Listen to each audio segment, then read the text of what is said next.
Hello વિદ્યાર્થી મિત્રો, આપનું ફરીથી સ્વાગત છે ઇન્સ્પાયર એકેડમીના વિડીયો લેક્ચરમાં. અને આગળના લેક્ચરમાં આપણે કુલમના નિયમ વિશે શીખી ગયા છીએ. તો હવે આપણે કુલમના નિયમનું સદિશ સ્વરૂપ શીખવાના છે. સદિશ સ્વરૂપ શીખતા પહેલાં આપણે થોડીક સ્થાન સદિશની માહિતી જે ધોરણ 11માં આપણે શીખી ગયા છીએ તેને આપણે રીકેપ્ચર કરી લઈએ, ફરીથી જોઈ લઈએ સ્થાન સદિશ ખરેખર શું છે.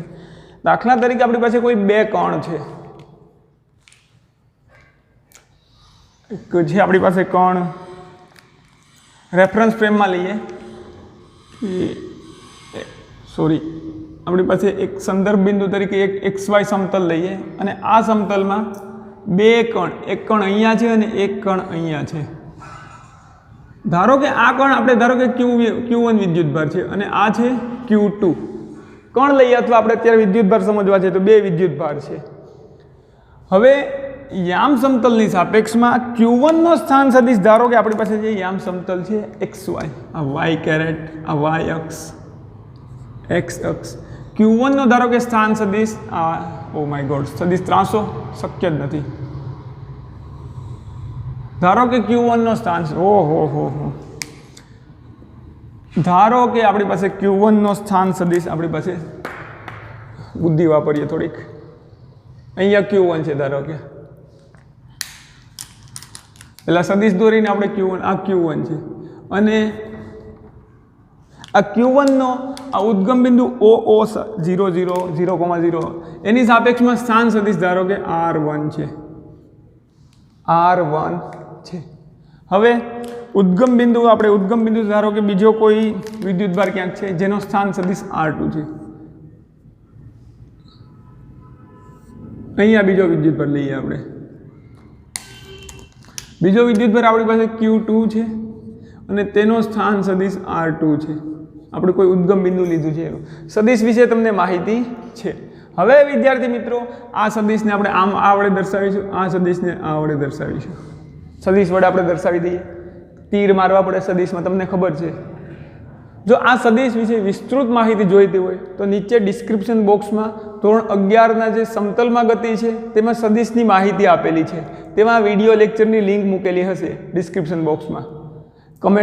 કમેન્ટ સેક્શનમાં નહીં પણ ડિસ્ક્રિપ્શન બોક્સમાં નીચે આ સદિશના જે સરવાળા માટેની જે રીતો છે, ત્રિકોણની રીત, સમાંતર બાહુ ચતુષ્કોણની રીત, કે તેના વિડીયોની લિંક નીચે મૂકેલી છે, તે તમે જોઈ લેજો. હવે આપણે R1 અને R2 એ બે સ્થાન સદિશો છે. હવે જો વિદ્યાર્થી મિત્રો તમને ત્રિકોણના નિયમ મેં તમને કીધું અગાઉ જોઈ લેજો, વધુ વિસ્તૃત સમજવું હોય તો નીચે જે વિડીયો લેક્ચરની લિંક મૂકેલી છે. નહીંતર ટૂંકમાં આપણે અહીંયા સમજીએ કે જો અહીંયાથી હું આમ સદિશ દોરું છું, આ સદિશ આમ Q1 થી Q2 તરફ, Q1 થી Q2 તરફ, અને આ સદિશને આપણે કહીએ છીએ R21. શા માટે?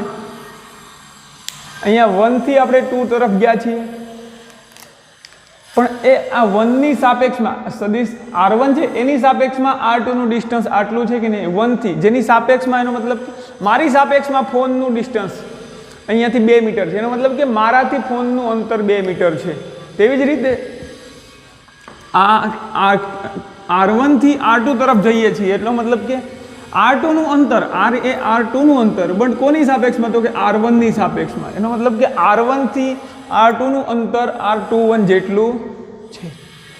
આટલું તમને ક્લિયર થઈ ગયું વિદ્યાર્થી મિત્રો કે R1 ની સાપેક્ષમાં આપણે R1 થી અવલોકન કરીએ છીએ તો R1 થી R21 જેટલું દૂર છે. નો ડાઉટ કે અહીંયા ઉદ્ગમ બિંદુથી આ Q2 છે R2 જેટલો દૂર છે, Q1 એ R1 જેટલો દૂર છે, પરંતુ Q1 પર આપણે ઊભા રહીએ અને Q2 જોઈએ તો Q1 થી આપણે શું લાગે તો કે R2 નું અંતર R2, બટ કોની સાપેક્ષમાં?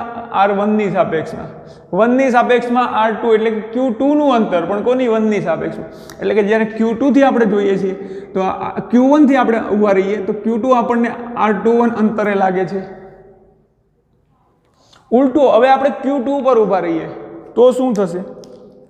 એ જ આકૃતિને આપણે વ્યવસ્થિત દોરવાને બદલે આપણે વ્યવસ્થિત દોરી જ દઈએ ચાલો, તો તમને કુલમના નિયમનું સદિશ સ્વરૂપ ઓટોમેટિક સમજાઈ જાય. My God.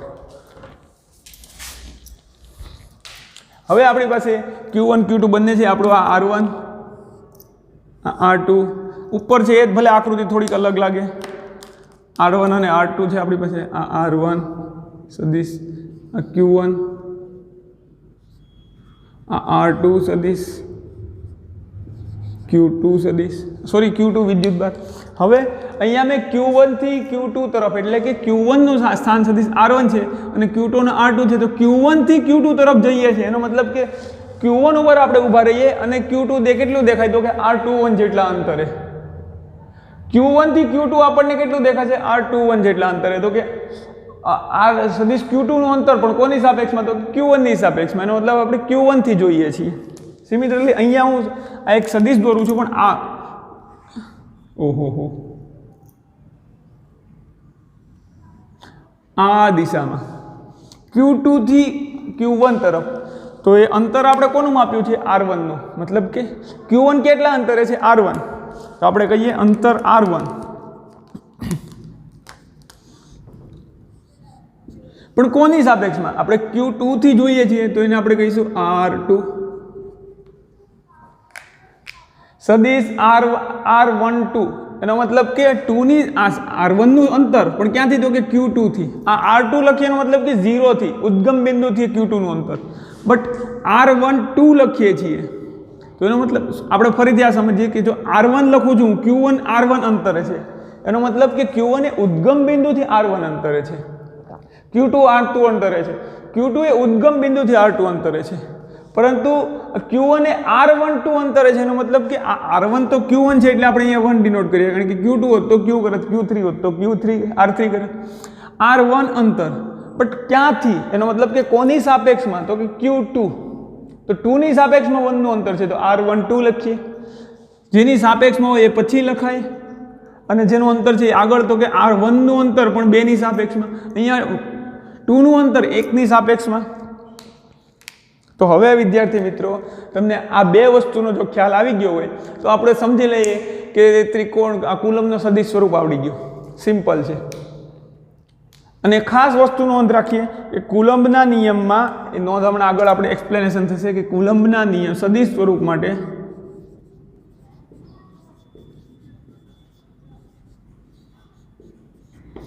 વિદ્યુત ભારને નિશાની સહિત મૂકવા.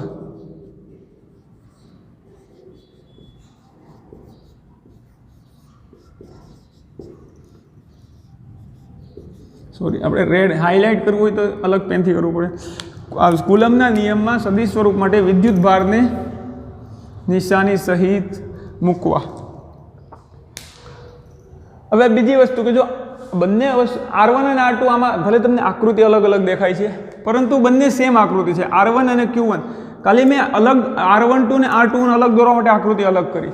તો અહીંયા R1 અને R2, Q1 અને Q2 વચ્ચેનું અંતર તો સમાન છે, અંતર સમાન છે, પરંતુ જ્યારે એ અંતર એટલે કે આપણે સદિશના સંદર્ભમાં વાત કરીએ તો એમાં દિશા પણ આવે. અંતર તો મૂલ્ય છે, તો કે બંનેમાં સમાન છે, પરંતુ જ્યારે આપણે Q1 થી Q2 નું અંતર લઈએ છીએ, એટલે ખરેખર એ સ્થાનાંતર થશે સદિશ સ્વરૂપમાં. તો Q1 થી Q2 ના સ્થાનાંતરની દિશા આ તરફ મળે છે, કારણ કે Q1 થી Q2 તરફ છે, એટલે કે Q1 ની સાપેક્ષે Q2 નું આપણે સ્થાનાંતર જોઈએ છે, તો કે R2 બટ 1 ની સાપેક્ષમાં. ઉલટું, બંનેના અંતર સમાન છે, મતલબ કે આ બંને સદિશના મૂલ્ય કેવા થવા જોઈએ, સમાન. અંતર સમાન છે, સ્થાનાંતરનું મૂલ્ય અંતર આપે અને દિશા, તો એ સ્થાનાંતર સદિશ બને. સ્થાનાંતર એક સદિશ રાશિ છે, પણ એનું મૂલ્ય શું થશે, તો કે બંને વચ્ચેનું સિમ્પલ અંતર. મૂલ્ય તો અંતર થશે, પણ એને દિશા આપી દે અંતરને, એટલે સ્થાનાંતર થઈ જાય. અને હવે R12 એટલે કે આ 1 નો સ્થાન સદિશ પણ કોની સાપેક્ષમાં, 2 ની સાપેક્ષમાં છે. 2 થી આપણે જોઈએ ત્યારે 1 આ તરફ દેખાય છે, અહીંયાથી જો તો આમ દેખાય, બટ Q2 પરથી જોઈએ તો આપણને 1 2 દેખાય છે. તો એની દિશા વિદ્યાર્થી મિત્રો કઈ મળશે, આ બંનેનું અંતર સમાન છે, તો એની દિશા આ તરફ છે.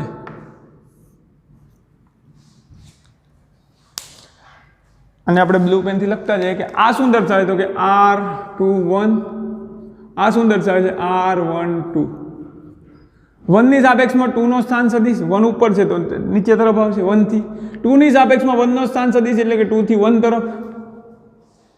બંનેના અંતર કેવા છે? Q1 અને Q2 વચ્ચેનું અંતર તો આપણે સમાન રાખેલું છે, પણ ક્યાંથી આપણે જોઈએ છે એની ઉપર સ્થાનાંતર સદિશની દિશા બદલાય છે. તો અહીંયા બંને સદિશના મૂલ્યો કેવા થશે? સમાન.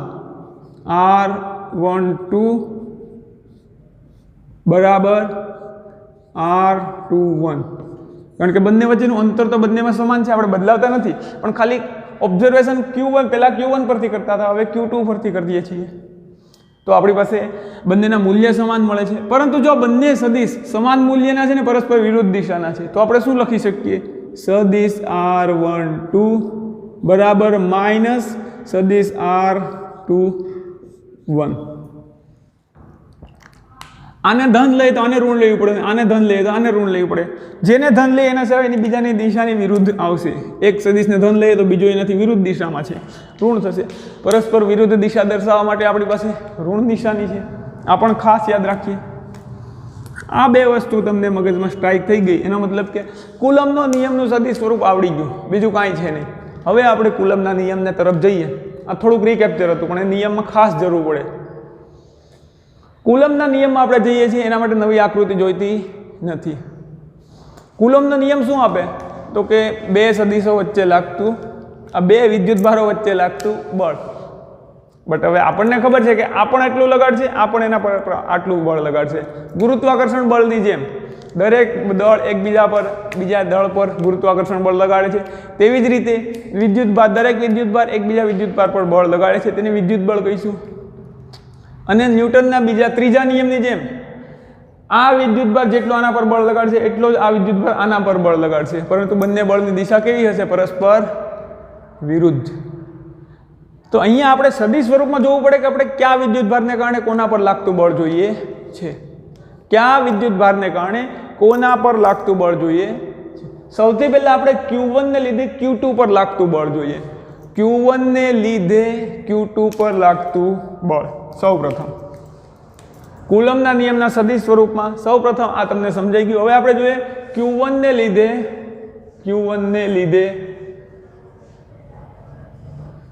Q2 પર લાગતું બળ. આપણે જે બળ પડે ઉપરથી વાંચવામાં, એ બળ નહીં, જે બળ પડતું હોય આમ કિલો ને 2-2 કિલોના સ્વરૂપમાં, પછી આપણે ચોપડાને કંઈક એવી વ્યવસ્થિત જગ્યાએ મૂકી દઈએ કે અઠવાડિયા સુધી મળે નહીં, એ બળ નથી. આ હવે અહીંયા ખાસ સમજવું છે કોના લીધે કોના પર લાગતું બળ છે. એક તો કોના પર લાગે છે? Q2 પર. તો આપણે લખીએ QF2. પણ કોના લીધે? F2. આ Q2 પર બળ લાગે છે, પણ કોના લીધે? તો કે Q1 વિદ્યુતભારને લીધે. તો આપણે F2 પર લાગતું બળ પણ F21 બળ સદિશ સ્વરૂપ છે, તો સદિશ સ્વરૂપે દર્શાવીશું. F21 મતલબ કે આ Q2 પર લાગતું બળ F1 ને લીધે, જેના પર લાગે છે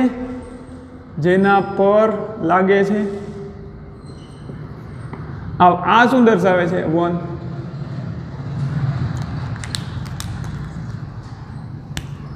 Q21 કોના લીધે લાગે છે? કોના લીધે લાગે છે? એટલે કે F21 સદિશ 2 પર વિદ્યુતભાર 2 પર લાગતું બળ એક વિદ્યુતભાર 1 ને કારણે, Q2 પર લાગતું બળ Q1 ને લીધે. હવે આપણને ખબર છે કે બળ તો સદિશ સ્વરૂપ છે, તો પહેલા એનું મૂલ્ય શું હશે? બંને બળ વચ્ચે, બંને વિદ્યુતભારો Q2 ને લીધે Q1 ને લીધે Q2 પર લાગતું બળ શું હશે? આપણે એનું મૂલ્ય અગાઉના લેક્ચરમાં જોઈ ગયા છે કે મૂલ્ય હશે કે Q1 Q2 અપોન તેમની વચ્ચેનું અંતરને હું R21, કારણ કે Q1 ને લીધે છે, તો Q1 પરથી આપણે એનું અંતર જોવું પડે. Q1 ને લીધે Q2 પર લાગતું બળ, તો કે Q1 પરથી Q2 નું અંતર કેટલું દેખાય? અહીંયાથી ભલે R2 દેખાય ઉદ્ગમ બિંદુથી, પરંતુ આપણે અત્યારે Q1 ને લીધે Q2 પર લાગતું બળ જોઈએ છે, તો Q1 પરથી Q2 નું અંતર કેટલું દેખાય? તો કે R21 જેટલું. બળની દિશા છે એટલે દિશા સ્વરૂપે લેવું. અને અંતર, તો R21 તો સ્થાનાંતર છે, અંતર એટલે સ્થાનાંતરનું મૂલ્ય, તો હું માનાંકમાં લખું સદિશ R21 નું મૂલ્ય, એનો વર્ગ. આ થઈ ગયું છે બળનું મૂલ્ય. પણ બળ તો સદિશ સ્વરૂપે હોય છે વિદ્યાર્થી મિત્રો. બળ ક્યાં સ્વરૂપે હોય છે? સદિશ સ્વરૂપે. તો બળની દિશા કઈ થશે? તો કે આ દિશા r21 છે એ દિશાનો એકમ સદિશ લઈએ. કોઈ પણ સદિશની દિશા દર્શાવવા માટે તો કે સદિશને આપણે આ રીતે દર્શાવીએ. સદિશ કોઈ પણ સદિશ દર્શાવે છે તો કે સદિશનું મૂલ્ય એને ગુણ્યા સદિશની દિશા. આપણે x અક્ષમાં કોઈ સદિશ દર્શાવો છે તો આપણે શું કરીએ? ધારો કે કોઈ કણનું સ્થાનાંતર x દિશામાં છે તો કોઈ કણનું સ્થાનાંતર સદિશ આપણે દર્શાવવો છે. સ્થાનાંતર સદિશ x દિશામાં. કોઈ કણ x દિશામાં 3 મીટર દૂર ગયો છે x દિશામાં, તો એક તો 3 મીટર એટલે આ 3 એનું મૂલ્ય અને દિશા આપણે શું કહીશું? i cap. 3 i કેપ અથવા i caret. Oh my God, L નહીં, i કેરેટ. તો જે આ 3 છે એ તો અંતર દર્શાવે છે કે એક દિશામાં 3 અંતર, અને i કેરેટ આપણને કહે છે કે x દિશા છે. આ x દિશાનો એકમ સદિશ છે. તો હવે r21 સદિશ r21 છે તો એની દિશાનો એકમ સદિશ શું થશે? જે સદિશ છે એની દિશાનો એકમ સદિશ r21 છે તો એની દિશાનો એકમ સદિશ r21 દિશાનો એકમ સદિશ r21 કેરેટ. સિમ્પલ. એનો મતલબ કે Q1 પર રહેલા વિદ્યુતભારને લીધે Q2 પર લાગતું બળ એ F K Q1 Q2 R21 નો સ્ક્વેર, આ એટલે કે એમની વચ્ચેના અંતરનો વર્ગ, અને બળ છે આ તો બળનું મૂલ્ય આપણે થઈ ગયું દર્શાવ્યું. આ શું દર્શાવ્યું? ખાલી મૂલ્ય. તો આ શું દર્શાવશે? દિશા. તમે જાણો છો એકમ સદિશ દિશા દર્શાવવા માટે આપણે ઉપયોગ કરીએ છીએ. તો F21 = K Q1 Q2 છેદમાં R12 નો વર્ગ, અને આ માનાંકમાં લખ્યું છે એટલે કે અંતરનો વર્ગ, કારણ કે અહીંયા અંતર આ મૂલ્ય છે તો એમાં દિશા નહીં હોય, અને એની દિશા દર્શાવી છે તો R12 કેપ, સોરી R21, કારણ કે આપણે 1 ઉપરથી 2 તરફ જોવાનું છે ને, 1 પરથી, તો 1 ની સાપેક્ષમાં 2 નો સ્થાન સદિશ R21 મળે છે, કારણ કે 2 નો સ્થાન સદિશ પણ કોની? તો કે 1 ની સાપેક્ષમાં Q1 પર આપણે ઊભા રહીને જોવાનું, Q1 ને લીધે લાગતું બળ જોઈએ છે એટલે. અને આ સદિશની દિશા જોઈતી હોય તો કે એને દિશાનો એકમ સદિશ લખી નાખો. જે આપણે કેમ x દિશા છે x દિશાનો એકમ સદિશ આપણે i કેપ વડે દર્શાવીએ છીએ, એ પ્રમાણિત છે. પણ આ દિશા તો આપણને ખબર નથી x છે કે y છે, તો R21 ની દિશાનો એકમ સદિશ લખી નાખો. R21 એકમ સદિશ એટલે R21 કેપ અથવા R21 કેરેટ. કેપ સરસ કરી દઉં તો સરસ લાગશે, તમને જોવામાં મજા આવે છે. હવે આટલું ક્લિયર થઈ ગયું તો હવે Q1 ને લીધે લાગતું બળ પણ મળી જાય. આ Q1 ને લીધે Q2 પર લાગતું બળ મળી જાય, તો હવે Q2 ને લીધે Q1 પર લાગતું બળ પણ તમે મેળવી શકો. Q2 ને લીધે Q1 પર લાગતું બળ.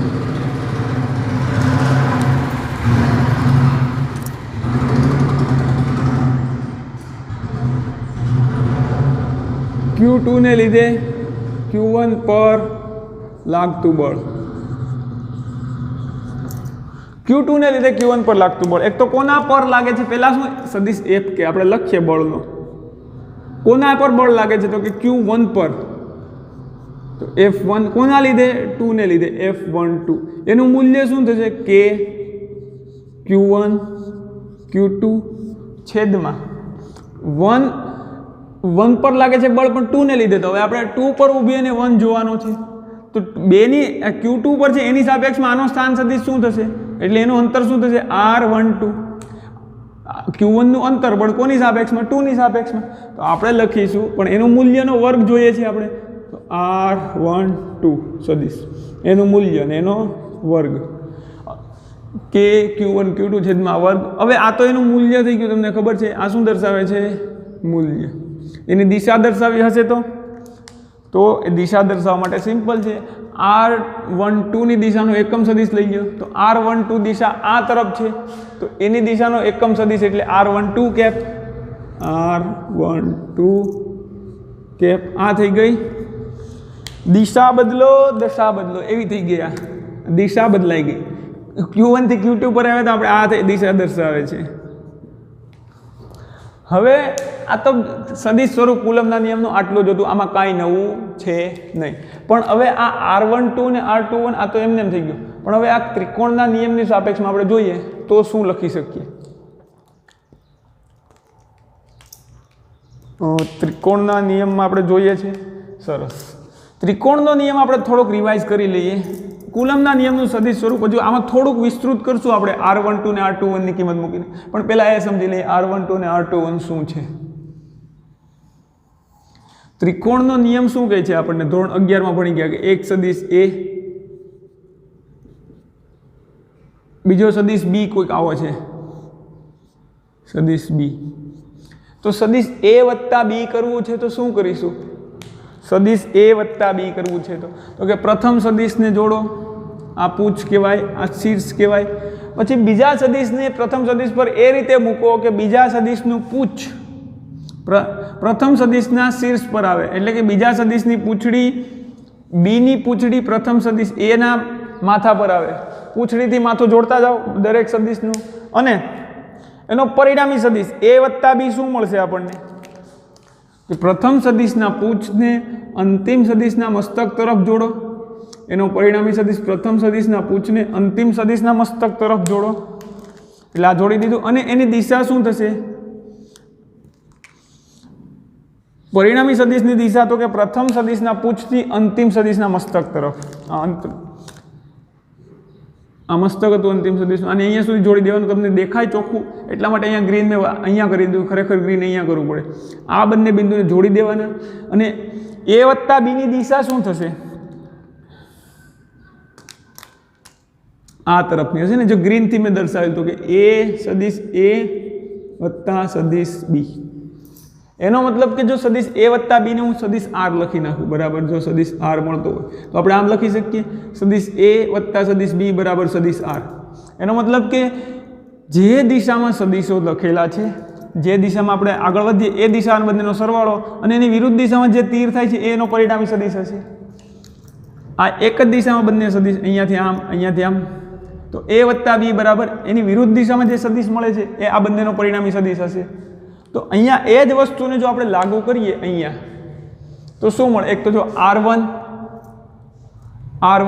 પછી એ જ દિશામાં અહીંયાથી પ્રથમ સદિશના મસ્તક સાથે બીજા સદિશનું પૂછ, તો આપણે શું લખી શકીએ આના માટે? તો કે R1 સદિશ R1 પ્લસ સદિશ R21 બરાબર શું લખી શકીએ? તો કે એની ત્રિકોણનો નિયમ શું કહે છે? પ્રથમ સદિશના મસ્તક સાથે અન્ય સદિશનું પૂંછડું જોડો. પછી પ્રથમ સદિશના પૂંછથી અંતિમ સદિશ જે અન્ય સદિશ છે એના મસ્તક તરફ જે સદિશ હોય એ આ બંનેનો સરવાળોનું પરિણામી મૂલ્ય દર્શાવે છે. તો કે જો આ R હોય સદિશ R, તો R એ શું દર્શાવે? તો કે સદિશ R બરાબર આપણે લખી શકીએ સદિશ A વત્તા સદિશ B. તો અહીંયા પણ એ જ વસ્તુ છે.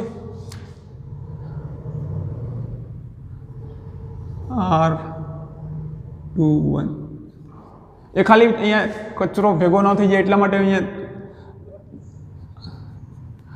પ્રથમ સદિશ R1 એની સાથે બીજો સદિશ જો એની સાથે R21 ની પૂંછડું છે, R1 વત્તા R21 બરાબર.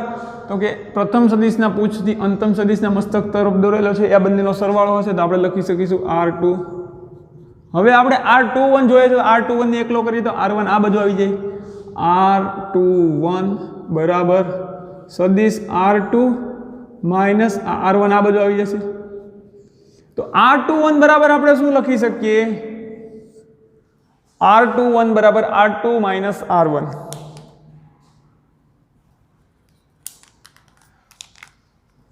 R21 બરાબર R2 માઇનસ R1. એવી જ રીતે હવે આ ત્રિકોણનો નિયમ તો તમને ખબર છે. અહીંયા આ સદિશમાં આવતા રહ્યો, અહીંયા આપણે શું લખી શકીએ આ સદિશ માટે?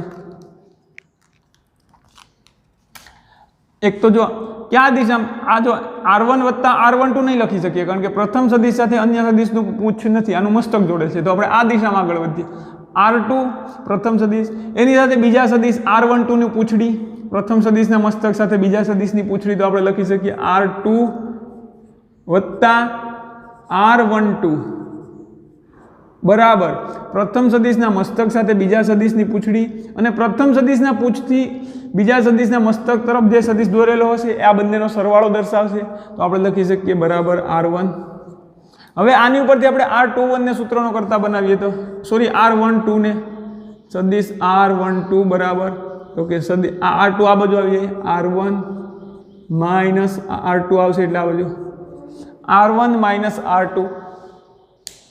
તો જો R21 છે તો R2 માઇનસ R1, R12 છે તો R1 માઇનસ R2. એ વસ્તુને જો આપણે અહીંયા પ્લેસ કરતા જઈએ આ સૂત્રમાં F21, 21 ની કિંમત ક્યાં છે અહીંયા, 21 ની કિંમત અને 12 ની કિંમત અહીંયા, અને એ સ્થાન સદિશ.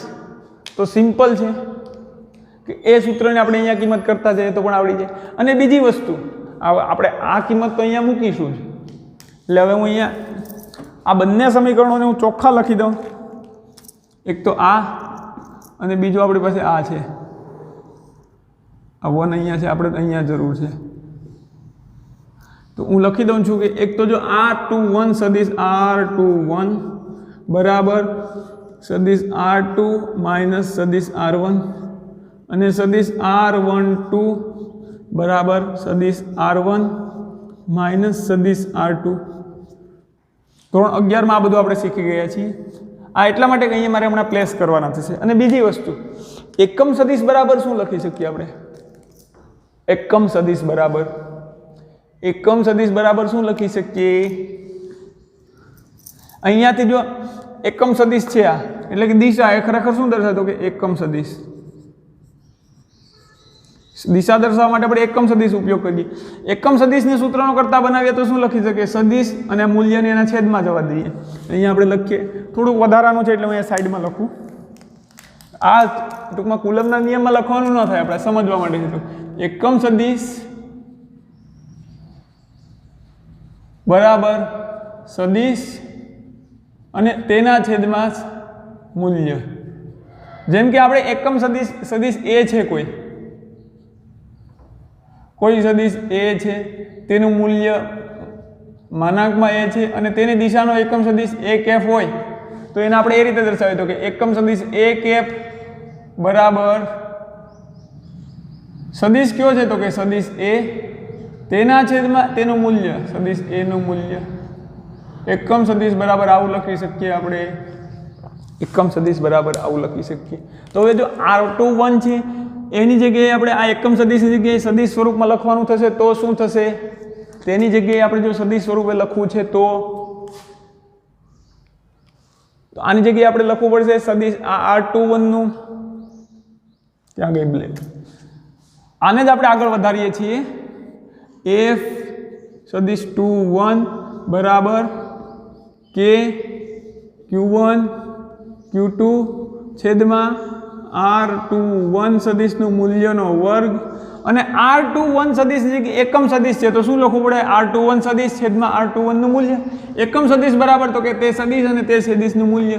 તો હું એ લખું સદિશ R21 અને તેના છેદમાં R21 નું મૂલ્ય.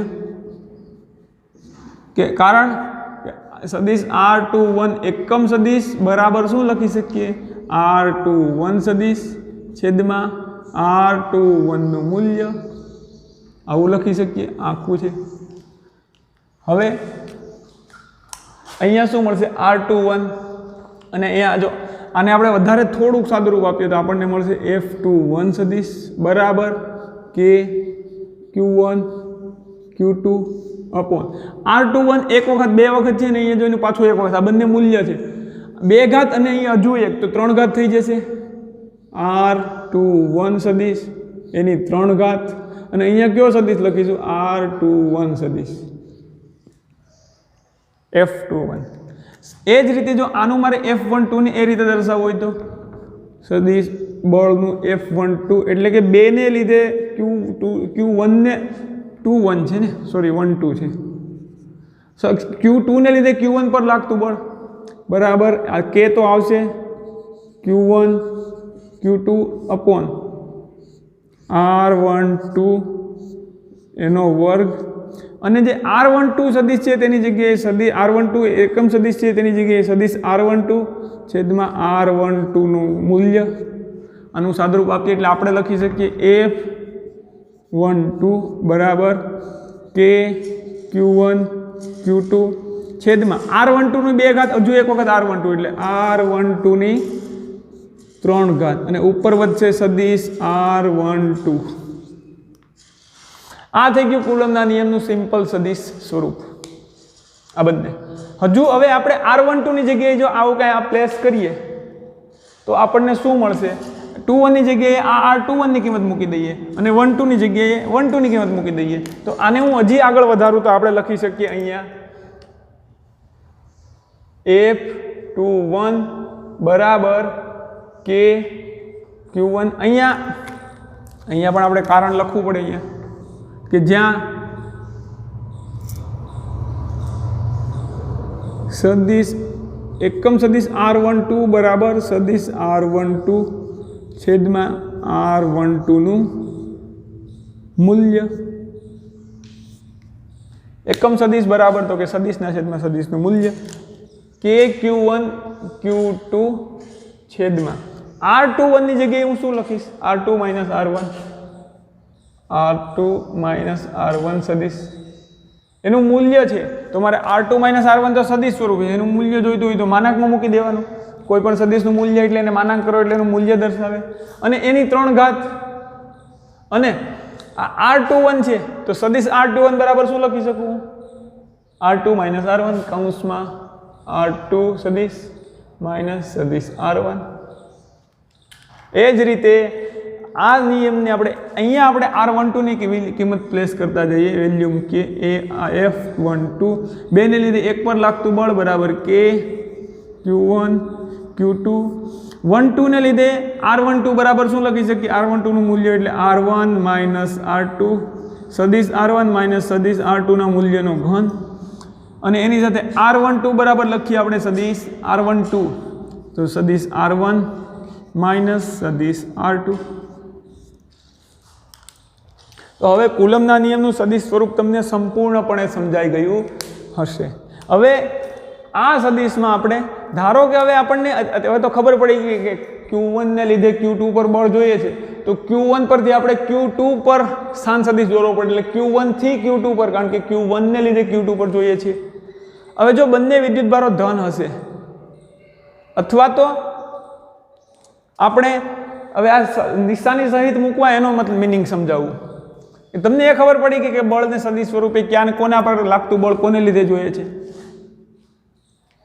એ નિશાની પછી સમજ એક વસ્તુ અહીંયા ખાસ યાદ રાખી લે કે જો 1 ને લીધે F21 દર્શાવીએ તો શું થશે હવે દર વખતે પછી ક્યાં સદિશ સ્થાન સદિશ દોરવા તો ન બેસાય થોડીક ટ્રીક સમજવી પડે કે Q1 ને લીધે Q2 પર લાગતું બળ F21 વડે દર્શાવીએ આ તો આવડવું જોઈએ આપણને કે કોના લીધે કોના પર લાગતું બળ છે તો કે Q2 પર બળ લાગે છે કોના પર લાગે છે Q2 પર જેના પર લાગે છે પહેલા કોના લીધે લાગે છે Q1 તો કે 1 ને લીધે લાગે છે એટલે F21 એટલે F21 નો મીનિંગ કે 1 ને લીધે 2 પર લાગતું બળ એના બરાબર K Q1 Q2 હવે F21 છે તો અહીંયા છેદમાં શું આવશે R2 R1 છેદમાં શું આવશે 21 છે તો R2 R1 એનો ઘન અને સદિશ R2 21 છે તો એ આ 21 છે તો 2 1 કરવાનું સિમિલરલી Q2 ને લીધે Q1 પર લાગતું બળ તો કે 2 ને લીધે 1 પર લાગતું બળ કોના પર લાગે છે તો કે 1 પર કોના લીધે 2 ને લીધે તો F12 બરાબર શું થશે K Q1 Q2 તો આવશે જ 1 2 છે તો સદિશ R1 R2 નો ઘન અને અહીંયા સદિશ R1 R2 1 2 છે તો આ 1 2 થશે આમાંય 1 2 થશે 2 1 છે તો 2 1 2 1 થશે સિમ્પલ હવે વિદ્યાર્થી મિત્રો હવે આ નિશાની સહિત વિદ્યુતભારને મૂકવા જોઈએ આપણે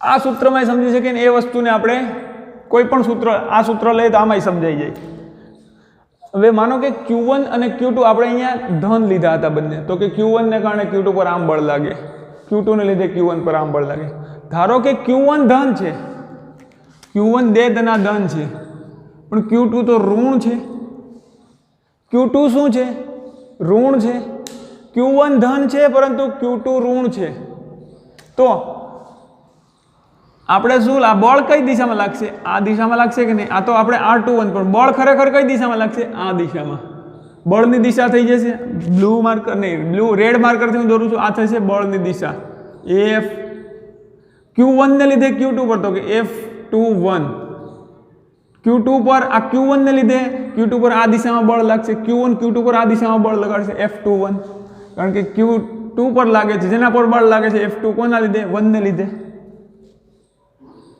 તો હવે આ બળની દિશા તો આમ છે તો આપણે શું લખ્યું છે Q1 ને લીધે Q2 પર લાગતું બળ, Q1 ને લીધે Q2 પર બળ લાગતું બળ આ મળે છે F21 બરાબર K Q1 Q2 R21 આ અને R21 આ અંતર છે, આને કોઈ દિશા સાથે ફરક પડે નહીં, આ તો અંતર છે, આ તો ભલે આમને રાખો કારણ કે આ બંને મૂલ્ય R12 લખો કે R2 લખો બંને સમાન છે મૂલ્ય, જોઈએ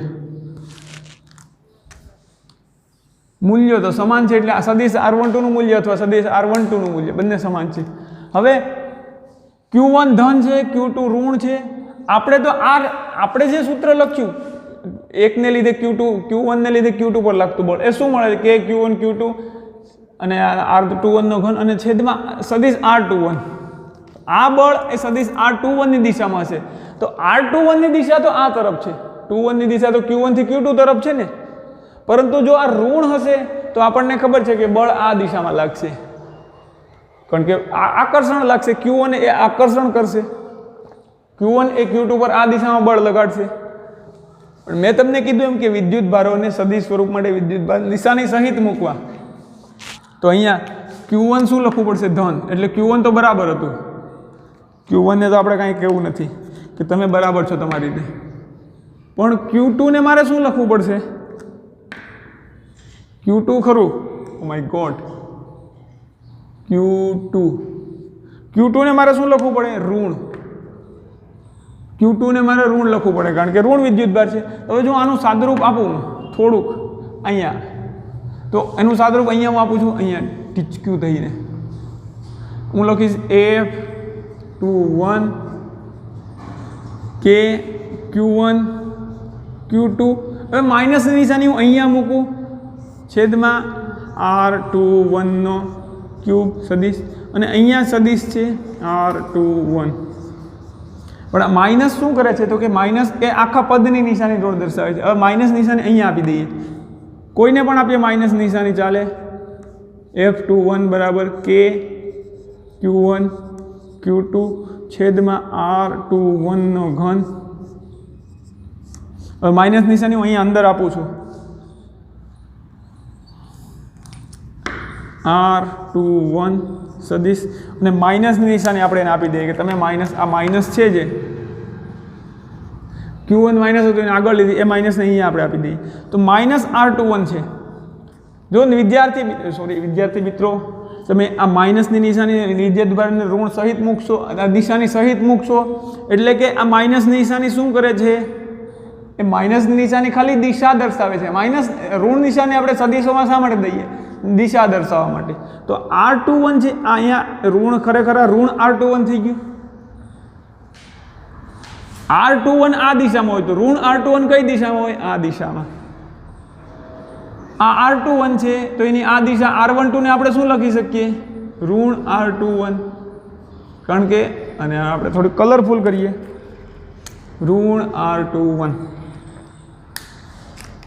આ R21 આ દિશામાં હોય તો નેગેટિવ અથવા ઋણ R21 એની વિરુદ્ધ દિશામાં હોય, એટલે કે જ્યાં F21 મળે છે ઋણ R21 મળે છે, એટલે આપણે કોઈ તકલીફ કરવાની જરૂર નથી કે અપાકર્ષણ બળ હોય તો બરાબર છે ને આકર્ષણ હોય તો શું થશે, તો કે આકર્ષણ હશે તો F21 તો આ દિશામાં હશે, પરંતુ આપણે R21 લઈએ તો R21 ની દિશા આ મળે છે, પણ અહીંયા ખરેખર નિશાની સહિત મૂકીશું એટલે આ શું થઈ જશે ઋણ R21, R21 આ દિશામાં છે પણ ઋણ R21 પછી ઉપરની દિશામાં જશે, એટલે કે ઋણ R21 ની દિશામાં આ બળ કયા દિશામાં F21 એ કયા દિશામાં છે તો કે ઋણ R21 ની દિશામાં, ઋણ R21 એ ખરેખર શું છે ઋણ R21 બરાબર R12, એટલે પછી આ દિશા થઈ ગઈ, આ ધન R21 છે તો આ ઋણ R21 છે, ધન R21 ઋણ R21, ઋણ R21 આ તરફ મળે માઇનસ R21, તો એ તો બળની દિશામાં જ થઈ ગયું, એટલે કે જો વિદ્યુતભાર નિશાની સહિત મૂકો તો પછી આ સદિશ સ્વરૂપમાં કોઈ તકલીફ રહેતી નથી, આપણે સદિશ સ્વરૂપ બહુ સરસ રીતે લખી શકીએ, અને આશા રાખું છું કે સદિશ સ્વરૂપ તમને સમજાઈ ગયું હશે।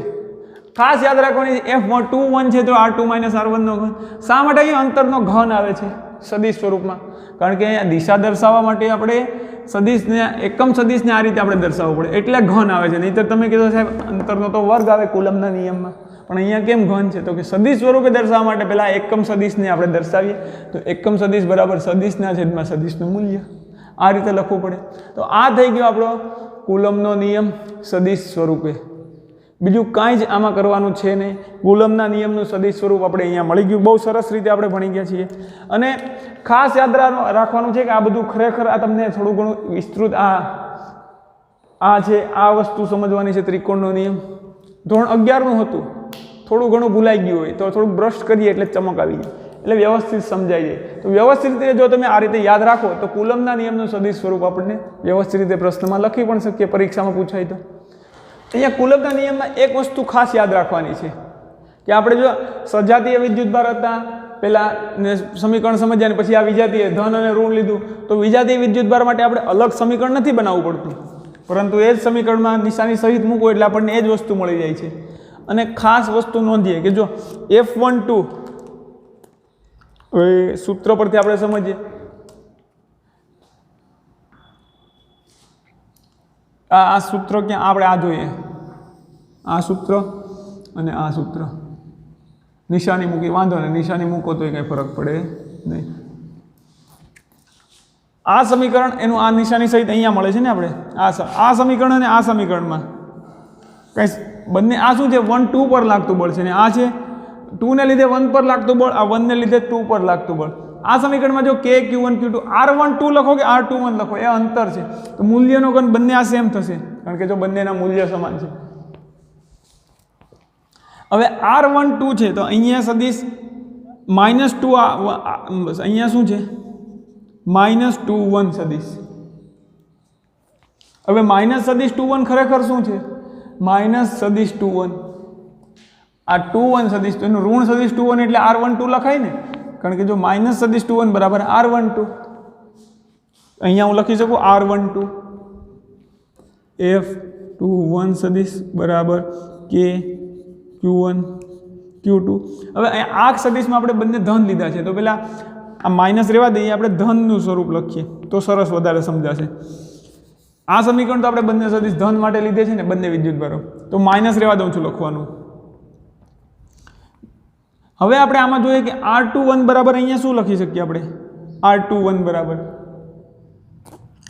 બરાબર આપણે લખી શકીએ, સોરી અહીંયા આપણે લખી દઈએ 1 2 બરાબર લખી દઈએ, r12 બરાબર -r21.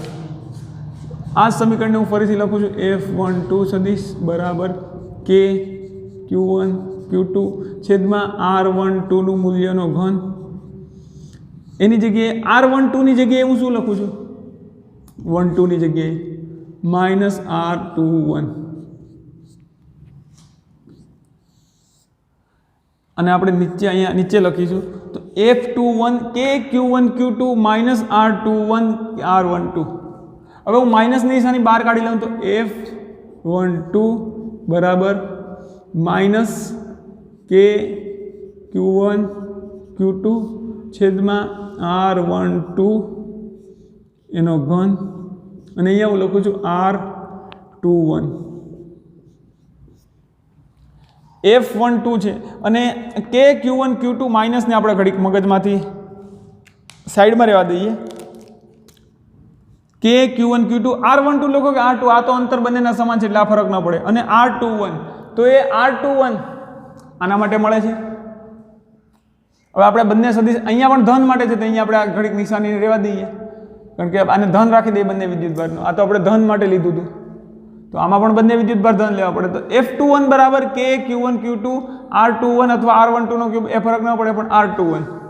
તો આ સમીકરણ એટલું ખાલી F21 જેવું દેખાય છે, અહીંયા છે, અહીંયા જોઈ લઈએ આપણે F21 જેવું દેખાય છે k q1 q2 r12 લખો કે r21, એ તો અંતર છે બંનેમાં સરખું થશે, અને r21 અહીંયા પણ r21 છે તો આપણે લખી શકીએ F12 બરાબર આ માઇનસના માઇનસ, અને આ શું મળે છે આપણને? આ સમીકરણ જો આ બંને સરખું છે કે નહીં, k q1 q2 k q1 q2 r12 હોય કે r21 એનો અંતરનો ઘન છે, અને સદિશ r21 તો અહીંયા સદિશ r21 એ F21 છે તો આપણે લખી શકીએ F21. F12 બરાબર F21 થશે, પરંતુ બંનેના મૂલ્ય કેવા થશે? પરંતુ આપણે આવું લખી શકીએ F12 માનાંકમાં બરાબર માનાંકમાં F21. બંનેના મૂલ્ય તો સમાન થશે ને, ઋણ તો દિશા દર્શાવે છે ખાલી, પરંતુ બંનેના મૂલ્ય સમાન થશે. એટલે કે જો બંને ધન હશે તો Q1 ને લીધે જેટલું બળ આ Q2 પર આ તરફ લાગશે એટલું જ બળ Q2 એ Q1 ને લીધે Q2 એ Q1 પર એટલું જ બળ આ તરફ લગાડશે. જો બંને વિદ્યુતભાર ધન હશે તો. ઋણ હશે તો એ બંને એકબીજાને પરસ્પર વિરુદ્ધ લગાડશે. ધન ઋણ હશે તો Q1 જેટલું ધન વિદ્યુતભાર હશે અને Q2 ઋણ હશે તો Q1 જેટલું Q2 પર આ દિશામાં બળ લગાડશે એટલો જ Q2 એ Q1 પર આ દિશામાં બળ લગાડશે.